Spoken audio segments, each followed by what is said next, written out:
வணக்கம் தோழர்களே. பாலஸ்தீன் மீதான இனப்படுகொலை போர் துவங்கி இன்றோடு 818 நாட்கள் ஆகின்றன. இந்நிலையில் பல்வேறு நிகழ்வுகள் நடந்து கொண்டிருந்தாலும், நாம் கடந்த காணொளியில் பேசியிருந்ததைப் போல, வெனிசுவேலா அதிபர் நிக்கோலஸ் மதுரோ அவர்கள் கடத்தப்பட்டு இன்றோடு 2 நாட்கள் ஆகின்றன. பல தோழர்கள் நமது காணொளியிலும் சரி, டெலிகிராமிலும் சரி கேட்டிருந்தார்கள், ஈரான் பற்றிய தகவல்களை கூறுங்கள் என்று. காரணம், கடந்த 10-15 நாட்களாக ஈரான் உள்நாட்டிற்குள்ளே பொருளாதார ரீதியான போராட்டம் என்பது வணிகர்களால் துவக்கப்பட்டு, அது பின்னால் சிஐஏ மற்றும் மொசாட் ஆட்களால் கையில் எடுக்கப்பட்டு, தற்போது அது வேறு ஒரு தளத்தை நோக்கி சென்று கொண்டிருக்கிறது. அந்த போராட்டம் என்பது கலவரமாக மாறியிருக்கிறது. பல சிஐஏ மற்றும் மொசாட் ஆதரவாளர்களை, அதன் உளவாளிகளை தொடர்ந்து கைது செய்து வருகிறது ஈரான் காவல்துறை. இந்த இரண்டையும் நாம் முக்கியமாக பேச வேண்டியிருக்கிறது. ஒவ்வொன்றாக பேசுவோம். நம்முடைய தோழர் செந்தில் அவர்கள் இணைந்திருக்கிறார். வணக்கம் செந்தில் தோழர். வணக்கம் தோழர். தோழர், இந்த இதுல நம்ம போன தடவை பேசியிருந்த மாதிரியே அடுத்த அதனுடைய கண்டினியூட்டியா பாத்தீங்கன்னா, வெனிசுவேலால அதனுடைய துணை அதிபராக இருந்த டெல்கே ரோட்ரிகஸ் அதிபரா வந்திருக்கிறாங்க. இன்னைக்கு அவங்க கொடுத்திருந்த அறிக்கையில ரொம்ப தெளிவா சொல்லியிருக்காங்க. அமெரிக்கா மட்டும் இல்ல, எந்த நாட்டோடையும் உலகத்துல இருக்க எல்லா நாட்டு கூடயும் சுமூகமான உறவை பேணணும் அப்படிங்கிறது தான் வெனிசுலாவோட எண்ணம். இதைத்தான் கடைசி வரைக்கும் நிக்கோலஸ் மதுரோ தன்னுடைய கொள்கையா வச்சிருந்தாரு. அதான் பேசிட்டு வந்தாரு. அதைத்தான் நாங்களும் இப்ப சொல்றோம். அமெரிக்கா கூட நெகோசியேஷன் பேச நாங்க தயாரா இருக்கோம். அதே நேரத்துல எங்களுடைய இறையாண்மைங்கிறது மதிக்கப்படணும். அதை எந்த காலத்திலையும் விட்டு கொடுக்க முடியாது அப்படின்னு அவங்க சொல்லியிருக்காங்க. இதுல கவனிக்கப்பட வேண்டியது என்னன்னா, அவங்க தான் ஆயில் மினிஸ்டர், ஃபினான்ஸ் மினிஸ்டர் ரெண்டும் அவங்க தான். இதுல பல்வேறு தகவல்கள் சொல்லப்படுது. இது ஒரு பக்கம் அப்படியே இருக்கும்போது, திரும்ப இன்னொரு பக்கம் அமெரிக்க ஒயிட் ஹவுஸ்ல இருந்து அந்த நியோகான்ஸ் டீம்ல இருந்து வர தகவல்லாம் எப்படி இருக்குன்னு பார்த்தா, அடுத்து நாங்க ஈரான் மேலதான் அட்டாக் பண்ண போறோம், ஈரானை கவுத்துருவோம், ஈரானை பிடிச்சிருவோம் அப்படின்லாம் சொல்லப்படுது. நம்ம ஃபர்ஸ்ட் வெனிசுவேலால தற்போதைய சூழல் எப்படி இருக்கு, அந்த மக்கள் அங்க என்ன ரியாக்ட் பண்றாங்க, அதை பத்தி பேசிட்டு அதுக்கப்புறம் ஈரானுக்கு போகலாம் நினைக்கிறேன். கடந்த காணொலியில நான் பேசும்போது சொல்லியிருந்த விஷயம் என்னன்னாக்கா, நிக்கோலஸ் மதுரோ கடத்தப்பட்டாரா என்னங்கிறது உறுதிப்படுத்தப்படலைங்கிறத பேசியிருந்தோம். ஸோ அப்ப அந்த டைம் வரைக்குமே உறுதிப்படுத்தப்படாத தகவலாக தான் இருந்தது. ஏன்னா ட்ரம்ப் தரப்பு சொல்லிட்டு இருந்துச்சு, நாங்க கேப்சர் பண்ணிட்டோம்ட்டு. ஆனா அதற்கான ஆதாரங்கள் முழுமையா வெளியில வரல. ஸோ அதனால நம்ம அதை முழுமையா ஒரு கன்ஃபார்ம்டு இன்ஃபர்மேஷனா நம்ம சொல்லலை. ஆனா அதுக்கப்புறம் வந்த தகவல்கள் எல்லாமே அதை உறுதிப்படுத்தி இப்போ நிக்கோலஸ் மதுரோ நியூயார்க்ல இருக்கிறாரு அப்படிங்கிறது கிளியரா தெரிஞ்சிருச்சு. அதே போல அவருக்கு எதிரான வழக்கு நியூயார்க் சதர்ன் டிஸ்ட்ரிக்ட் கோர்ட்ல நடக்குது. ஸோ அந்த ட்ரக் டிராஃபிக்கிங் தொடர்பான வழக்காக தான் அந்த வழக்கை புனைஞ்சிருக்கிறாங்க. ஏன்னா அவருக்கும் ட்ரக்குக்கும் எந்த தொடர்பும் இல்லைங்கிறது தெரியும். சன் காட்டல் அப்படின்னு சொல்ற ஒரு காட்டலினுடைய தலைவராக தான், ட்ரக் காட்டலினுடைய தலைவராக தான் நிக்கோலஸ் மதுரோவை இவனுங்க ப்ரொஜெக்ட் பண்றானுங்க. சன் காட்டல்ங்கிற ஒரு காட்டலே ஆக்சுவலா கிடையாது. அது ஒரு இமேஜினரி காட்டல் தான். அந்த காட்டல் சிஐஏவால் உருவாக்கப்பட்டுச்சு. அது பல ஆண்டுகளுக்கு முன்பு உருவாக்கப்பட்டது, பல தசாப்தங்களுக்கு முன்பு உருவாக்கப்பட்ட ஒரு காட்டல். அந்த காட்டல் ஆக்சுவலா எக்ஸிஸ்டன்ஸ்ல இல்லை. அந்த காட்டலினுடைய தலைவராக தான் நிக்கோலஸ் மதுரோவை அவனுங்க ப்ரொஜெக்ட் பண்ணானுங்க. அதுதான் ப்ரொபகேண்டா பண்ணிட்டு இருந்தாங்க. ஸோ இப்போ அவருக்கு எதிரான வழக்கு நார்கோ டெரரிஸ்ட் அப்படிங்கிற ஒரு கேட்டகரியில, ட்ரக் டிராஃபிக்குங்கிற கேட்டகரியில தான் அவரை வழக்கு தொடுத்திருக்கிறானுங்க. ஸோ அதற்கு எதிரான வாதங்கள் வைக்கப்படணும். ஆனா அமெரிக்காவினுடைய கோர்ட்டு எந்த அளவுக்கு சுதந்திரமானதுங்கிறது நமக்கு தெரியும். இது பொலிட்டிக்கலி மோட்டிவேட்டட் கேஸு. ஸோ அதனால அவனுங்க என்ன விரும்புறானுங்களோ அதுதான் வழக்குல உறுதிப்படுத்தப்படும். ஸோ அதனால அதுலேருந்து ஒன்றும் பெருசா நம்ம ஹோப் வச்சுக்கிறதுக்கான தேவை இருக்காது. எந்த ஆப்டிமிசமும் அதுல நம்ம எதிர்பார்க்க தேவையில்லை. அது நிக்கோலஸ் மதுரோவுக்கு எதிரான வழக்கா தான் முடியும். ஸோ அதுதான் இப்போ அவனுங்க பயன்படுத்திக்கிட்டு இருக்கிற விஷயம். இதுல நிக்கோலஸ் மதுரோவை ரோடா வந்து ஏதோ கண்காட்சி பொருள் மாதிரி வந்து திறந்த வேன்ல வச்சு கொண்டு போறதெல்லாம் வந்து பண்றானுங்க, ஹியூமிலியேட் பண்றானுங்க வெனிசூலன் மக்களை. வெனிசூலன் லீடரை வந்து ஹியூமிலியேட் பண்றதன் மூலமா வெனிசூலன் மக்களை வந்து ஹியூமிலியேட் பண்றானுங்க. ஸோ இதெல்லாம் வந்து அவனுக்கு ரிவெஞ்ச் எடுக்கிறானுங்கிறது தெரியுது. ட்ரம்ப் குறிப்பா வந்து தன்னுடைய பேச்சுக்கு மரியாதை கொடுக்கலங்கிறதுக்காக இந்த மாதிரியான ஹியூமிலியேட்டிங் நடவடிக்கையில வந்து ஈடுபட்டுக்கிட்டு இருக்கான். அது மட்டும் கிளியரா தெரியுது.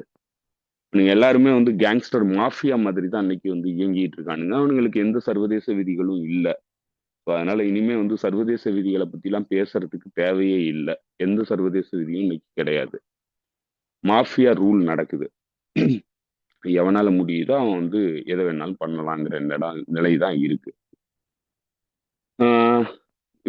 இதை தொடர்ந்து நம்ம வந்து உள்ளுக்குள்ள எப்படி வந்து நிக்கோலஸ் மதுரோவினுடைய கைது நடந்தது, இந்த இந்த கிட்னாப்பிங் வந்து நடந்தது அப்படின்னா இப்ப சில தகவல்கள் எல்லாம் வெளியில வருது.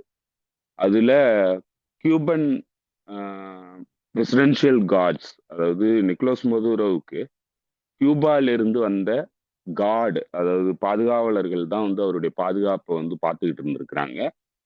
32 பாதுகாவலர்கள் வந்து கியூபால இருந்து வந்தவங்க 32 பேரும் கொல்லப்பட்டிருக்கிறாங்க. அப்போ இவரை பிடிக்கிறதுக்கு முன்னாடி எல்லா காவலர்களையும் கொலை பண்ணிட்டு தான் வந்து போய் உள்ளுக்கு பிடிச்சிருக்கிறானுங்க. இப்போ பெரிய பெரிய பின்னடைவு.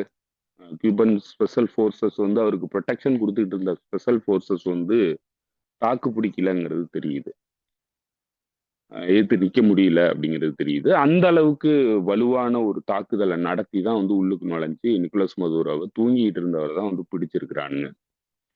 பைஜாமால பிடிச்சிட்டு போயிருக்கிறானுங்க. இதுல எப்படி வந்து இவ்வளோ ஒரு மோசமான ஒரு டிஃபென்ஸ் ஃபெயிலியர் நடந்தது அப்படிங்கிறது பெரிய ஸ்பெகுலேஷன்ஸ் வந்து ஓடிட்டு இருக்கு. எப்படி வந்து ராணுவம் வந்து கோட்டை விட்டுச்சு, எப்படி வந்து பிரசிடென்ஷியல் கார்ட்ஸ் வந்து கோட்டை விட்டாங்க, எப்படி வந்து இவ்வளோ லாவகமா பிடிச்சிட்டு போனாங்க, அதுலயும் குறிப்பா வந்து அவங்களுக்கு எந்த பாதிப்பும் இல்லாம எப்படி கொண்டு போனாங்க அப்படிங்கிறதெல்லாம் வந்து இன்னைக்கு பெரிய சந்தேகங்களை எழுப்பி உலகம் முழுக்க விவாதங்களை உருவாக்கி ஸ்பெகுலேஷன்ஸ்ல அது முடிஞ்சிருக்குது. இந்த ஸ்பெகுலேஷன்ஸ் வந்து என்ன சொல்றாங்கன்னா, இன்டர்னலி, அதாவது உள்ளுக்குள்ளேயே வந்து பெரிய டீலை பேசி இவரை காட்டி கொடுத்துட்டாங்க அப்படிங்கிற ஒரு தகவல் வந்து எல்லா தரப்புல இருந்தும் வந்துகிட்டு இருக்கு. அதற்கான முகாந்திரங்களும் இல்லாம இல்லை. ஆனா நம்ம அதை உறுதிப்படுத்தி பேச வேண்டிய அவசியம் இல்லாததுனால நம்ம வந்து அதை உறுதிப்படுத்தி எதையுமே பேசல. ஏன்னா அது வந்து இப்போ சைக்கலாஜிக்கல் ஆப்ரேஷனுடைய ஒரு அங்கமா இருக்குங்கிறதுக்காக தான் நம்ம வந்து அதை பேசுறது தவிர்க்கிறோம். ஆனா இன்னைக்கு ஒரு முக்கியமான டிப்ளமேட்டு அலைஸ்டர் க்ரூக்கு நம்ம பல முறை வந்து அவரை மென்ஷன் பண்ணியிருக்கிறோம். அவருடைய தகவல்கள்ல வந்து ஓரளவுக்கு ஏன்னா பெரும்பாலும் அவருடைய தகவல்கள் வந்து கூறியது. ஸோ ட்ரஸ்டபிள் சோர்ஸ் தான். ஆனா அவரு உறுதியான விஷயங்களா சில விஷயங்களை இன்னைக்கு வந்து பதிவு பண்ணியிருக்கிறாரு. அதை நம்ம வந்து கருத்தில் கொள்ள வேண்டி இருக்குது. அவர் என்ன சொல்லியிருக்கிறாருன்னா இப்போ இருக்கிற டெல்சி ரோட்ரிகோஸ் வந்து வைஸ் பிரசிடென்டா இருந்தவங்க. அவங்க வந்து ஏற்கனவே அந்தோனியோ ரோட்ரிகோஸோடைய பொண்ணு. அவர் வந்து ரெவல்யூஷனரி. அவர் வந்து இதற்கு முன்னாடி இருந்த, அதாவது ஹூகோ சாவஸ் வர்றதுக்கு முன்னாடி இருந்த வெனிசுலன் அரசாங்கத்தினால டார்ச்சர் செய்யப்பட்டு கொலை செய்யப்பட்டவர். அவருடைய பொண்ணு. அதனால வந்து அவங்களும் இதே பாத்துல இதே வழியில வந்தவங்க, ஹூகோ சாவஸினுடைய வழியில வந்தவங்க. அந்த கட்சியில முக்கிய பொறுப்பு வகிச்சிருக்கிறாங்க, கட்சி தலைவர் பதவி வகிச்சிருக்கிறாங்க. அதே போல எனர்ஜி மினிஸ்டரா இருந்திருக்கிறாங்க, ஃபாரின் அஃபேர்ஸ் மினிஸ்டரா இருந்திருக்கிறாங்க, பல்வேறு முக்கிய பொறுப்புகளை வகிச்சிருக்கிறாங்க. அவங்கதான் வந்து நிக்கோலஸ் மதுரோவால நியமிக்கப்பட்ட வைஸ் பிரசிடென்ட். வெனிசுலாவினுடைய கான்ஸ்டியூஷன் பிரகாரம் பிரசிடென்ட் வந்து ஆக்டிங் பிரசிடென்ட் வந்து இல்ல அப்படின்னா வைஸ் பிரசிடென்ட் தான் வந்து அந்த பொறுப்புக்கு வந்து ஆக்டிங் பிரசிடென்ட்டா வருவாங்க. ஸோ அப்படிங்கிற இடத்துல ஒரு முக்கியமான ரோலை வந்து அவங்களுக்கு கொடுத்துருக்கிறாரு அப்படிங்கிறது தெரியுது. நிக்கோலஸ் மதுரோவினுடைய துணைவியார் சிலியா ஃப்ளோரஸ், இவங்க 2 பேரும் வந்து ரொம்ப பவர்ஃபுல்லான நபர்கள் வெனிசுலாவின் அரசியலை பொறுத்தளவுல. அவங்களுக்கு அடுத்த நிலையில இருக்கக்கூடிய முக்கியமான பவர்ஃபுல் பர்சன்ஸ்னாக்க டெல்சி ரோட்ரிகோஸும் அவருடைய தம்பியும். ஸோ இவங்க 2 பேரும் வந்து முக்கியமானவங்க. மணிக்கணும் அவரோட அண்ணன், அவங்களோட அண்ணன், அவங்களுடைய அண்ணன். ஸோ அவங்க 2 பேரும் வந்து முக்கியமானவங்க. ஸோ அவங்க 2 பேரும் வந்து பெரிய அளவுக்கு நாட்டுக்குள்ள சிவிலியன் கம்யூனிட்டி கூடயும் இராணுவத்து கூடயும் நல்ல தொடர்புல இருக்கக்கூடிய நபர்கள், ரொம்ப இன்ஃப்ளூயன்சியல் ஃபிகர்ஸ். அலெஸ்டர் க்ரூக் என்ன சொல்றாருன்னா, டெல்சி ரோட்ரிகோஸும் அவருடைய அண்ணனும் பேரம் பேசி நிக்கோலஸ் மதுரோவை காட்டி கொடுத்துட்டாங்க அப்படிங்கிறாரு. அதுக்கு யார் மூலமா அந்த டீல் வந்து பேசப்பட்டுச்சு அப்படின்னு சொல்லும்போது, கத்தார்ல தான் வந்து இந்த டீல் வந்து பேசப்பட்டுச்சு, கத்தார் தான் மீடியேட் பண்ணியிருக்குது அப்படிங்கிறத அவர் சொல்றாரு. எந்த இன்ஃபர்மேஷன், யார் கொடுத்த இன்ஃபர்மேஷன்ங்கிறத அவர் ரிவீல் பண்ணல. ஆனா உறுதியா சொல்றாரு இதுதான் நடந்தது அப்படிங்கிறத அவர் சொல்றாரு. ஸோ அதனால அது ஆக்சுவலா நடந்ததா என்னங்கிறது நமக்கு இன்னும் உறுதிப்படுத்த முடியல. ஆனா அவருடைய தகவல்களை நம்ம பதிவு பண்றோம். அவங்க 2 பேரும் சேர்ந்து தான் வந்து இந்த பிளானுக்கு வந்து ஓகே சொல்லியிருக்கிறாங்க அப்படிங்கிறத சொல்றாரு. ஸோ அவருடைய தகவல் பிரகாரமே அவர் வந்து இன்னொரு விஷயத்தையும் சொல்றாரு. இன்டர்னல் அஃபேர்ஸ் மினிஸ்டரா இருந்த டியஸ்டாடா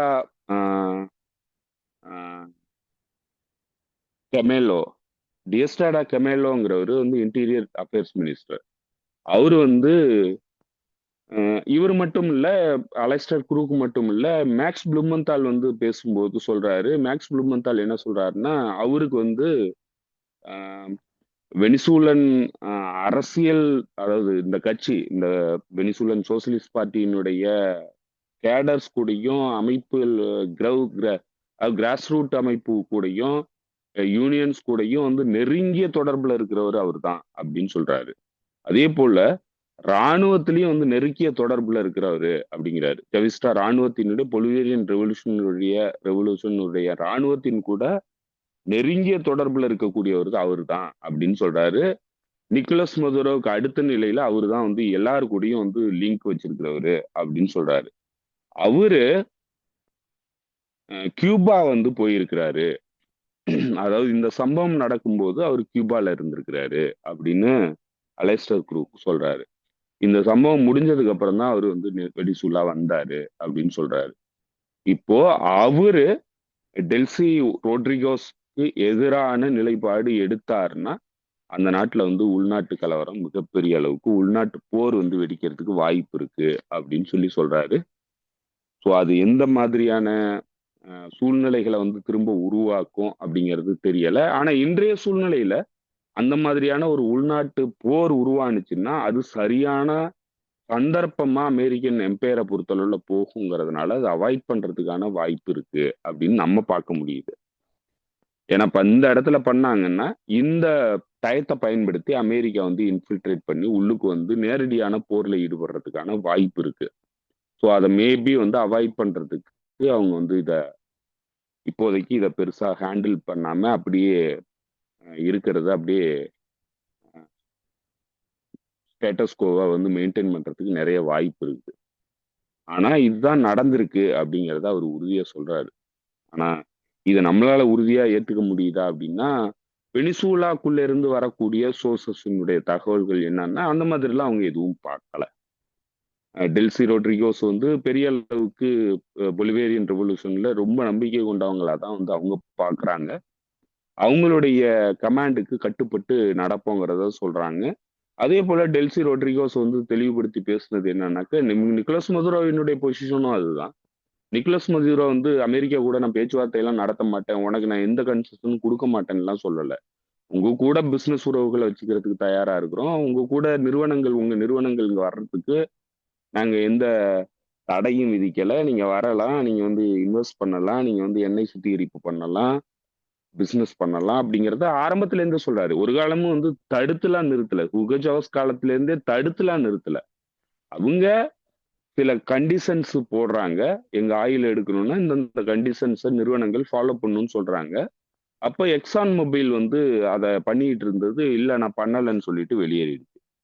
இப்பவும் அமெரிக்காவினுடைய செவ்ரான் வந்து இன்னும் எண்ணெய் சுத்திகரிப்பு வெனிசுலாக்குள்ள பண்ணிட்டு தான் இருக்குது, அமெரிக்காவினுடைய நிறுவனம். ஆனா எக்ஸான் மொபைல் நான் பண்ண முடியாதுன்னு சொல்லிட்டு வெளியேறிடுச்சு. எக்ஸான் மொபைல் வெனிசுலா அரசாங்கத்துக்கு மேல கேஸ போட்டு காம்பன்சேஷன் கேட்டு வழக்கு தொடுத்திருந்தது. அதனால எக்ஸான் மொபைல் உள்ளுக்கு வரல. மத்தபடி வந்து அமெரிக்கன் கம்பெனிகளுக்கு, நிறுவனங்களுக்கு தடையெல்லாம் விதிக்கல வெனிசுலா. சில ரெஸ்ட்ரிக்ஷன்ஸ் போட்டிருக்கு. இதெல்லாம் நீ வந்து ரூல்ஸ் எல்லாம் ஃபாலோ பண்ணணும்னு சொல்லியிருக்கு. அதுக்கு உடன்படாத அமெரிக்க நிறுவனங்கள் அங்க உள்ளுக்கு வர்றதில்ல.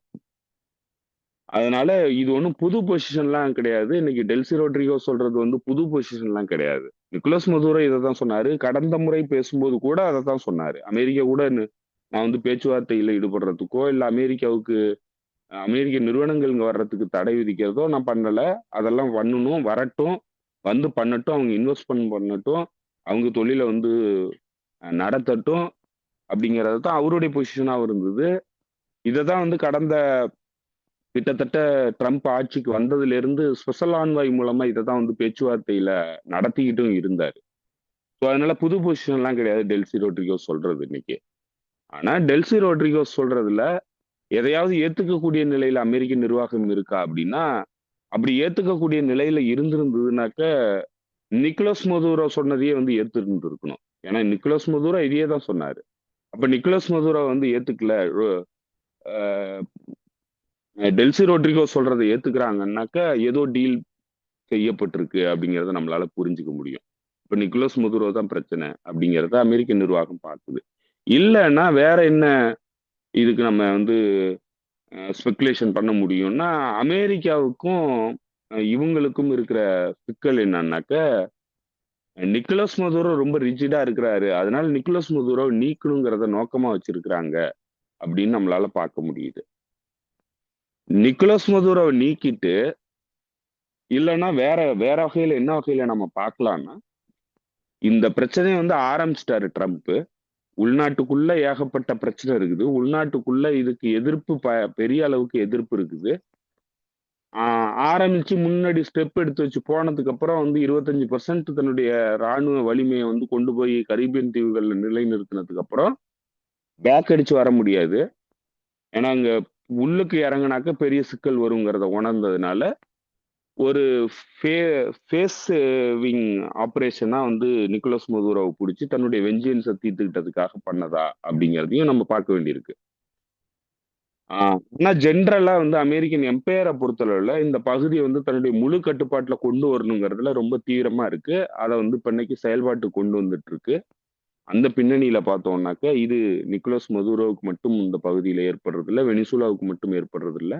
வெனிசுலாவுக்கு எதிரான தாக்குதல் வந்து இன்னும் தீவிரமடைகிறதுக்கு வாய்ப்பு இருக்கு. டெல்சி ரோட்ரிகோஸும் இதே நிலைக்கு தள்ளப்படலாம். அதை தெளிவுபடுத்தியும் ட்ரம்ப் பேசியிருக்கிறார் நேத்து. அவர் சொல்றது என்னன்னாக்க, டெல்சி ரோட்ரிகோஸ் நாங்க சொல்றதை கேட்கலன்னா டெல்சி ரோட்ரிகோஸ்க்கு இதை விட மோசமான விளைவுகள் ஏற்படும் அப்படிங்கிறத மிரட்டலா தெரிவிச்சிருக்கிறாரு. ஸோ அதனால இன்னும் வந்து இந்த பிரச்சனை முடிவுக்கு வரல. நம்ம போன முறை பேசின மாதிரி இது ஆரம்பம் தான். இது வந்து எந்த வகையிலையும் வந்து ஆட்சி மாற்றத்தை உருவாக்கல, ரெஜிம் சேஞ்சுங்கிறது நடக்கல. அவங்களுடைய ஆம்பிஷன் எதையும் வந்து சக்சஸ் பண்றதுக்கான வழிமுறைகள் வந்து இன்னைக்கு கிடையாது. ஈவன் தோ டெல்சி ரோட்ரிகோஸ் வந்து அவங்களுடைய கையாள மாறி இருந்தால் கூட அவங்க நினைச்சதை நடத்துறதுக்கான வாய்ப்பு கிடையவே கிடையாது. ஏன்னா இன்னும் வந்து பொலிவேரியன் ரெவல்யூஷனரி ஆர்மி வந்து இன்டாக்டா இருக்கு. அதே போல மக்கள் குழுக்கள் அதாவது மலேசியா வந்து இன்னும் இன்டாக்டா இருக்கு. அதெல்லாம் என்ன பண்ணணுங்கிறத ஏற்கனவே நிக்கோலஸ் மதுரோ எக்ஸிகியூட்டிவ் ஆர்டர் வந்து போட்டிருக்கிறாரு. என்னென்ன பண்ணணுங்கிறத ஏற்கனவே அவர் சொல்லிட்டாரு. ஸோ அதெல்லாம் வந்து அவர் இல்லைனாலும் நடக்கும் அப்படிங்கிறது தான் வெனிசுலாவை பொறுத்தளவுல இருக்கிற நிலை. ஸோ அதனால இது வந்து வெனிசுலாவோட நிக்கிறது இல்லை. வெனிசுலாவுக்கு எதிரான பிரச்சனைங்கிறது இன்னும் முடிவுக்கு வரல. இவங்களுடைய முழு ஆம்பிஷனை வந்து இதுல அவங்களால அடைய முடியல. எல்லாமே வந்து முதல் கட்ட வெற்றியோட நிக்குது. அடுத்த கட்டத்துக்கு போகும்போது இது இன்னும் பெரிய சிக்கலை தான் உருவாக்கும், இன்னும் பெரிய போரை உருவாக்கும், பல உயிரிழப்புகளை எல்லாரும் சந்திக்க வேண்டியிருக்கும், குறிப்பா வெனிசுலன் மக்கள் சந்திக்க வேண்டியிருக்கும்.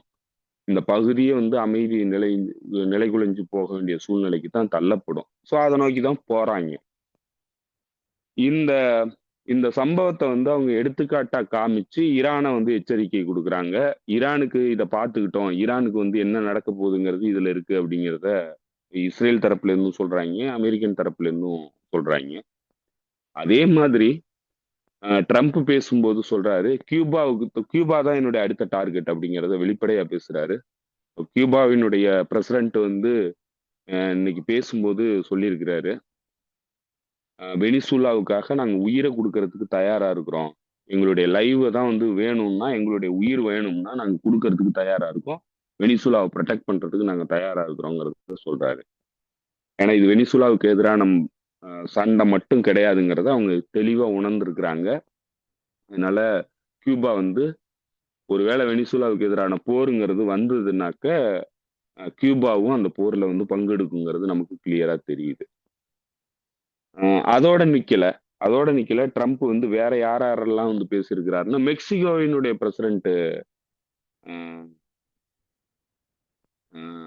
கிளவுடியா சைபான் ம். கிளவுடியா சைபானை பத்தி வந்து பேசியிருக்கிறாரு. அவங்க வந்து அவங்க நாட்டையே நடத்தல, அவங்கள முழுக்க மிரட்டி நடத்திட்டு இருக்கிறதே வந்து ட்ரக் கார்ட்டல் தான் அந்த நாட்டை நடத்துதுன்னு சொல்லியிருக்கிறாரு. ஸோ அவங்களும் வந்து இப்ப எச்சரிக்கை அடைய வேண்டிய நேரம் வந்திருக்குது. அதே மாதிரி கொலம்பியாவினுடைய பிரசிடென்ட் கொஸ்தாவோ பெட்ரோ வந்து he should watch his back அப்படின்னு சொல்லியிருக்கிறாரு. அதனால அடுத்து கொஸ்தாவோ பெட்ரோவுக்கும் இதே நிலை ஏற்படுறதுக்கான வாய்ப்பு இருக்குது. அது மட்டும் இல்ல, இந்த பகுதியில பல நாடுகளுக்கு இந்த சிக்கல் வந்து காத்திருக்குது. ஸோ அதனால இந்த பிரச்சனை வந்து இதோட முடியல. நிக்கோலஸ் மதுரோவோட வெனிசுலா பிரச்சனை முடியல. அதே போல வெனிசுலாவோட இந்த பிரச்சனை எதுவுமே முடியல. இது ஒட்டுமொத்தமா லத்தீன் அமெரிக்கன் நாடுகள் மட்டும் இல்ல, லத்தீன் அமெரிக்கன் நாடுகளை கடந்து கிரீன்லாந்து நாங்க எங்களுதுதான் அப்படின்னு சொல்லி இன்னைக்கு சொல்றாங்க. ஸோ அதனால கிரீன்லாண்டுக்கும் நடக்கிறதுக்கு வாய்ப்பு இருக்கு.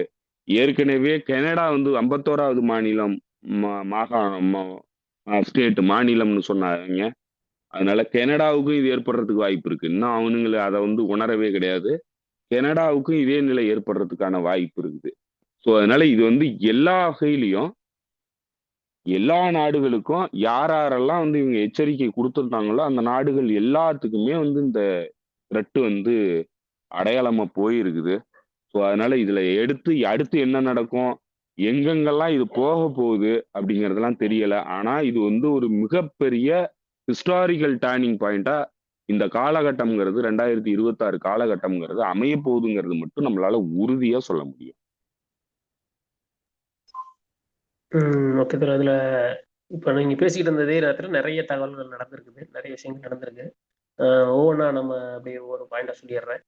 முதல் விஷயம் வந்து நியூயார்க் கோர்ட்ல வந்து நிக்கோலஸ் மதுரோ அப்புறம் அவருடைய துணைவியாரை சப்மிட் பண்ணியிருக்காங்க. அங்க வந்து அவர் ரொம்ப தெளிவா சொல்லியிருக்காரு, ஐ எம் இன்னசென்ட், நான் வந்து ஒரு போர்க்கைதியா தான் என்னை பிடிச்சிட்டு வந்திருக்கிறாங்க அப்படின்ட்டு நேரம் சொல்லிட்டாரு. I am president of Venezuela, எனக்கும் இவங்க சொல்ற எந்ததுக்கும் எந்த சம்மந்தமும் இல்லை, ஐ எம் நாட் கில்ட்டி அப்படின்னு சொல்லிட்டாங்க. அவங்க ஒய்ஃபும் ஐ எம் நாட் கில்ட்டி அப்படின்னு சொல்லிட்டாங்க. அங்கோட இது எல்லா நாட்டிலையும் இருக்கிற மாதிரியான கோர்ட் ப்ரொசீஜர் தான். நீங்க கில்ட்டியா அப்படின்னா அப்போ வந்து டீல் பேசிட்டு உங்களுக்கு என்ன தண்டனை பேசுவாங்க.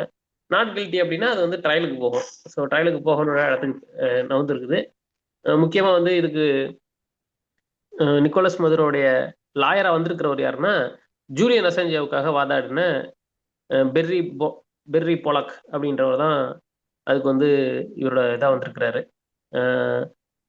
அடுத்த ஹியரிங் வந்து மார்ச் 17ஆம் தேதி சொல்லியிருக்காங்க. கிட்டத்தட்ட எத்தனை நாள், ரொம்ப தள்ளி அவரை சும்மா இங்கே வச்சு அலக்களிக்கலாம்னு நினைச்சிட்டு இருக்காங்க நினைக்கிறேன். இன்னைக்கு 5ஆம் தேதி, இதுக்கப்புறம் நேரடியா மார்ச் 17ஆம் தேதி, 1.5 மாசம் 2 மாசம் தள்ளி அங்க வச்சிருக்கிறாங்க.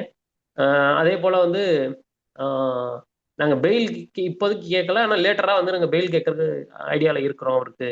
இப்போ பெயில் கொடுத்தாங்க அப்படின்னா இங்க அமெரிக்கா உள்ளே இருக்க வேண்டிய ஹவுஸ் அரெஸ்ட் மாதிரி எதுவும் இருக்கிறதுக்கு வாய்ப்பு இருக்குன்னு நினைக்கிறேன். அதே போல வெனிசுவேலன் அபிஷியல்ஸ் வந்து மீட் பண்றதுக்கு, நிக்கோலஸ் மதுரோ மீட் பண்றதுக்கு ஒத்துக்கிட்டு அமெரிக்கா. இதெல்லாம் கோர்ட்ல இன்னைக்கு நடந்தது. அடுத்தடுத்த இது எப்படி போகும்னு பார்த்தா தெரியும். அதே போல அவருக்கு ஹெல்த் இஷ்யூஸ் இருக்குது. அதனால வந்து மெடிக்கல் டீம் வந்து எங்களோட மெடிக்கல் டீம் வந்து அவரை மீட் பண்ணணும், வெனிசுவேலன் மெடிக்கல் டீம் அப்படின்னு கேட்டிருக்கிறாங்க. அதுக்கும் ஓகே பண்ணியிருக்கிறாங்க. இதெல்லாம் இப்போதைய தகவல்கள். இப்ப இதுல அடுத்து அப்படியே வந்து நம்ம தொடக்கத்திலே கேட்டிருந்த மாதிரி இதுல இன்னொன்று சேர்த்து சொல்லிடுறேன். புது அமைச்சரவை ஃபிக்ஸ் பண்ணியிருக்கிறாங்க. இதுல 2026 டு 2031க்கான அமைச்சரவையை வெனிசுவேலா பாராளுமன்றத்துல. அதுல வந்து முக்கியமான பர்சனா வந்து மதுரோவோட பையனை வந்து இப்போ உள்ள கொண்டு வந்திருக்கிறாங்க அமைச்சரவையில. இதெல்லாம் இன்னைக்கு நடந்தது. இப்ப நீங்க பேசிக்கிட்டு இருந்தப்ப இதெல்லாம் இப்ப நடந்துட்டு இருக்கிற டீட்டெயிலு. அடுத்து இதுல வந்து இப்போ ஈரான் பத்தி நம்ம பேசணும். ஈரான்ல நடந்த அந்த இது வந்து பொருளாதார ரீதியான போராட்டம் தான். இப்போ ஒரு 10 நாளைக்கு முன்னாடியே தொடங்குச்சு. தொடங்கி அதை அப்படியே கொஞ்சம் கொஞ்சமா வெறும் வணிகர்கள் மட்டும்தான் போராடினாங்க. எப்படியாவது சால்வ் பண்ணுங்க அப்படின்னு. இன்னொன்னு என்ன கேட்டிருந்தாங்கன்னா, டி டாலரைசேஷன் பண்ணுங்க, டாலருக்கும் நமக்குமான உறவை துண்டு வச்சுட்டு வேற ஏதாவது கொண்டு வாங்க அப்படின்றதான் அங்க இருக்கக்கூடிய மக்கள் என்னெல்லாம் வீடியோ போடுறாங்க. அதாவது பொதுமக்கள், எந்த சார்பும் இல்லாம பொதுமக்கள் உண்மையிலே வந்து எங்க ஈரான்ல வந்து இந்த பிரச்சனை இருக்குன்னு சொல்லக்கூடிய மக்கள் என்ன போடுறாங்க, அவங்க என்ன பேசுறாங்கன்னு நான் கவனிக்கும் போது அவங்க இதான் சொல்றாங்க. எங்களை வந்து டாலர் மதிப்புன்றதுனாலதான் எங்களுக்கு இவ்வளவு பிரச்சனை வருது, அதுல இருந்து இதை ஒதுக்கி விட்டுட்டீங்கன்னா நாங்க நிம்மதியா இருப்போம். ஈரான் அரசு வந்து அதான் பண்ணணும் நாங்க எதிர்பார்க்கிறோம். டாலரையும் நம்மளையும் ஈக்குவர் பண்ணாம வேற இடத்துல வேற ஒரு நாணயத்தை வச்சு நம்ம இது பண்ணிக்கிற மாதிரி, பிசினஸ் பண்ணிக்கிற மாதிரியோ இல்ல வந்து வரவு செலவு வச்சுக்கிற மாதிரியோ ஒரு இடத்துக்கு கொண்டு வரணும் அப்படின்றதான் அவங்களுடைய அடிப்படை இது கோரிக்கை. அது அப்படியே ஒரு போராட்டமா நகருது. கடைசியில பார்த்தா கலவரமா மாறி ஒரு போலீஸ் ஸ்டேஷனை போய் அட்டாக் பண்ணி அங்கிருந்து ஆயுதங்களை துப்பாக்கிகளை திருடுற அளவுக்கு போயிடுச்சு அந்த இது. நிறைய தோழர்கள் கேட்டிருந்தாங்க இதை பத்தி நம்ம பேசி ஆகணும் அப்படின்ட்டு. ஸோ அதை கொஞ்சம் டீட்டெயிலா சொன்னீங்கன்னா சரியா இருக்கும்னு நினைக்கிறேன் ஈரான் விஷயத்த. அதாவது பசாரி போராட்டம், அதாவது இந்த ட்ரேட் யூனியன் போராட்டம் தான். கடை வச்சிருக்கிறவங்களுடைய போராட்டம். அந்த போராட்டம் வந்து ஆரம்பிச்சு அது ஒரு லெஜிட்டிமேட்டான போராட்டம், அமைதி வழியான போராட்டம் தான். அந்த போராட்டத்தினுடைய அடிப்படை என்னன்னா, நீங்க சொன்ன மாதிரி வந்து பொருளாதார சிக்கல். ரெண்டாவது கரன்சி ஃபிளக்சுவேஷன். கரன்சியை வந்து கம்ப்ளீட்டா வெளியில இருந்து சப்ரஸ் பண்றாங்க. ஸோ அதனால கரன்சி மதிப்பு வந்து நாளுக்கு நாள் குறைஞ்சிக்கிட்டே போகுது. அதனால வெளியில இருந்து எதையும் வந்து இம்போர்ட் பண்ண முடியல. காசு வந்து பெரிய அளவுக்கு சிக்கலை உருவாக்குது. நிலையில்லாத நிலையில இருக்குது கரன்சி. ஸோ இது எல்லாமே எக்ஸ்டர்னல் பிரச்சனை. எக்ஸ்டர்னல்ல இருந்து கொடுக்கப்படுற ப்ரெஷர், குறிப்பா அமெரிக்கா கொடுக்குற ப்ரெஷர். அதனாலதான் இந்த பிரச்சனை உருவாகுது. ரெண்டாவது பொருளாதார தடை. பொருளாதார தடையினால ஏற்படுற இழப்புகள். இப்போ இது ரெண்டும் தான் வந்து மிக முக்கியமான பிரச்சனை ஈரானுடைய பொருளாதாரத்தை பாதிக்கிறதுல. அதற்கு எதிரான போராட்டம் தான் வந்து நடந்தது. இந்த பொருளாதார சிக்கலை வந்து தீர்க்கிறேன்னு சொன்ன பெசஸ்கியான் அரசாங்கம் இன்னும் தீர்க்கல, இன்னும் மோசமாயிடுச்சு அப்படிங்கிறது தான் மக்களுடைய கோபம். ஸோ அந்த கோபத்துக்கு எதிரான அந்த கோபத்துக்கு தான் வந்து இந்த போராட்டத்தை வந்து அவங்க ஆர்கனைஸ் பண்ணியிருக்கிறாங்க. அதுல இன்ஃபில்ட்ரேட் பண்ணி கலவரக்காரர்கள், தீவிரவாதிகள் உள்ளுக்கு நுழைஞ்சு போலீஸ்காரர்களை தாக்குறது, கடைகளை அடிக்கிறது, அரசு நிறுவனங்களை அடிக்கிறது, வாகனங்களை அடிக்கிறதுன்னு வந்து வன்முறை வெறியாட்டங்கள்ல ஈடுபட ஆரம்பிச்சிருக்கிறானுங்க. அதுல துப்பாக்கிகள் உட்பட பல ஆயுதங்களை வந்து பிரயோகப்படுத்தி பொது சொத்துக்களை வந்து சேதப்படுத்துறாங்க, போலீஸ்களை கொல்றாங்க, பல போலீஸ்களை கொன்னுட்டாங்க, போலீஸ் ஸ்டேஷன் மீது தாக்குதல் நடத்துறாங்க, ஆயுதங்களை கொள்ளையடிக்கிறாங்க, எல்லா வேலைகளும் வந்து பண்ண ஆரம்பிச்சாங்க. ஸோ இது வந்து இரும்பு கரம் கொண்டு ஒடுக்கணும் அப்படிங்கிற ஒரு நிலை வந்து அரசாங்கத்துக்கு வந்ததுக்கு அப்புறம் யாரெல்லாம் இந்த போராட்டத்துல கலவரத்தை வந்து முன்னின்று நடத்துனாங்க அப்படின்னு சொல்லிட்டு இப்ப இன்னைக்கு கிராக் டவுன் பண்ண ஆரம்பிச்சிருக்கிறாங்க. இப்ப அது கிராக் டவுன் வந்து தொடர்ந்து நடந்துகிட்டே இருக்கு. அதே நேரத்துல இந்த வணிகர்கள் போராட்டங்கிறது அவங்க வணிக சங்கங்கள் வந்து அவங்களே சொல்லிட்டாங்க, இதுக்கு எங்களுக்கு எந்த தொடர்பும் கிடையாது, எங்களுடைய போராட்டங்கிறது லெஜிட்டிமேட்டான போராட்டம், இந்த மாதிரியான அசம்பாவிதங்கள்ல யாராவது ஈடுபட்டா நாங்க வந்து இதை டினவுன்ஸ் பண்றோம், நாங்க அதுக்கும் எங்களுக்கு எந்த தொடர்பும் கிடையாது, நாங்க வெளியேறோம் அப்படின்னு சொல்லிட்டு பல இடங்கள்ல இருந்து போராட்டத்துல இருந்து அவங்க வெளியேறிட்டாங்க. பல இடங்கள்ல சம்பந்தமே இல்லாத ஆட்களை உள்ளுக்கு கண்டுபிடிச்சு வணிகர்களே அடிச்சு விரட்டி இருக்கிறாங்க. நீ எதுக்கு இங்க வர அப்படின்னு சொல்லிட்டு, நீ எந்த கடை வச்சிருக்கிற, எங்க இருக்கு உன் கடை அப்படின்னு எல்லாம் கேள்வி எழுப்பி அவனை அடிச்சு விரட்டி இருக்கிறாங்க. ஸோ அதனால இதுல வந்து நேரடியா வந்து அமெரிக்காவில இருந்தும் இஸ்ரேல்ல இருந்தும் என்ன சொல்றாங்கன்னா, மொசாத் நேரடியா நின்று வேலை பார்த்துக்கிட்டு இருக்கு, அமெரிக்காவினுடைய சிஐ ஆட்கள் வந்து உள்ளுக்கு நின்று வேலை பார்த்துக்கிட்டு இருக்காங்க அப்படிங்கிறத வெளிப்படையாவே பேசுறாங்க. இதெல்லாம் ஹியூமிலியேட் பண்றதுக்காகவே பேசுறாங்க. இன்னைக்கு ட்ரம்ப் உச்சகட்டமா போய் மேக் ஈரான் கிரேட் அகைன் அப்படின்னு சொல்லிட்டு ஒரு கேப்பை போட்டுக்கிட்டு 2026 ஈரானை வந்து நாங்க மீண்டும் வந்து பழைய பெருமையோட மாத்த போறோம் அப்படின்னு சொல்லி இன்னைக்கு வெளிப்படையாவே பேசுறான். அதே போல லின்சி கிராம் வந்து இன்னைக்கு அதை தான் பேசுறான், மேக் ஈரான் கிரேட் அகைன் 2026 அதுக்காக தான் அப்படின்னு சொல்லிட்டு.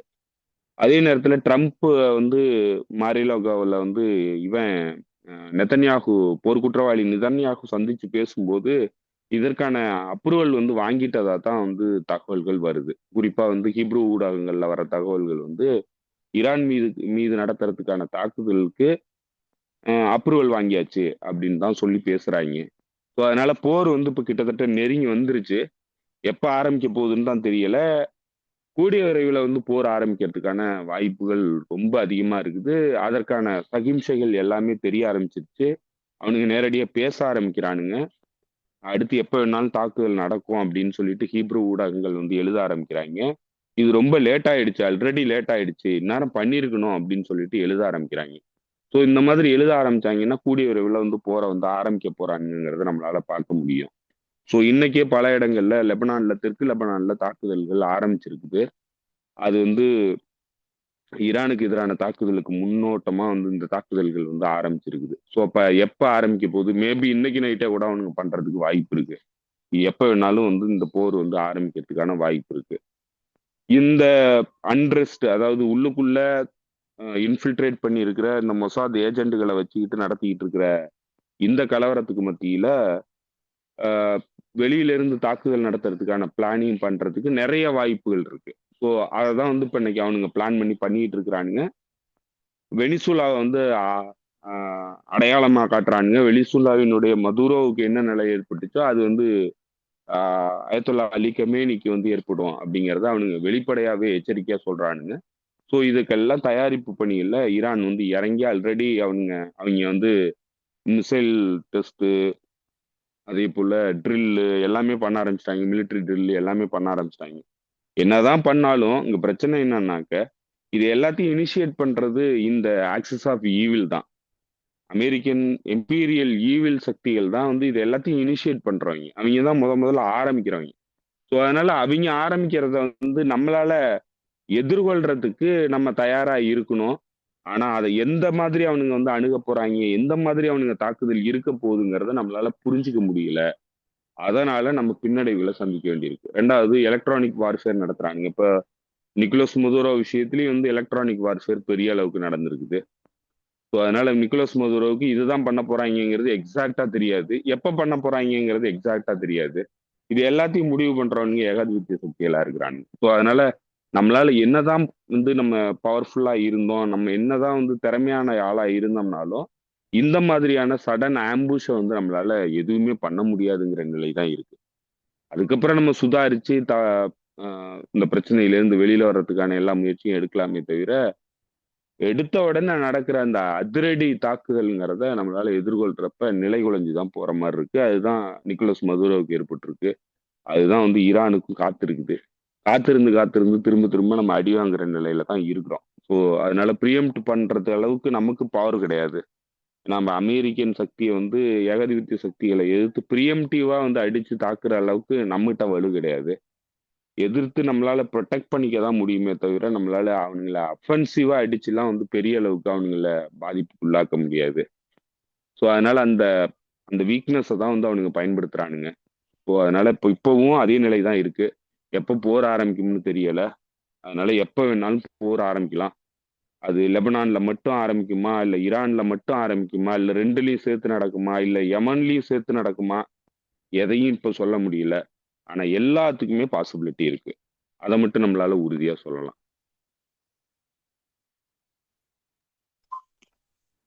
புரியுது புரியுது தோழர். பார்க்கலாம் அடுத்தடுத்த நிகழ்வுகள் எப்படி போகுதுன்னு. ஏன்னா வந்து திடீர்னு எந்த ஒரு இதுவுமே இல்லாம தான் இது நடந்துச்சு.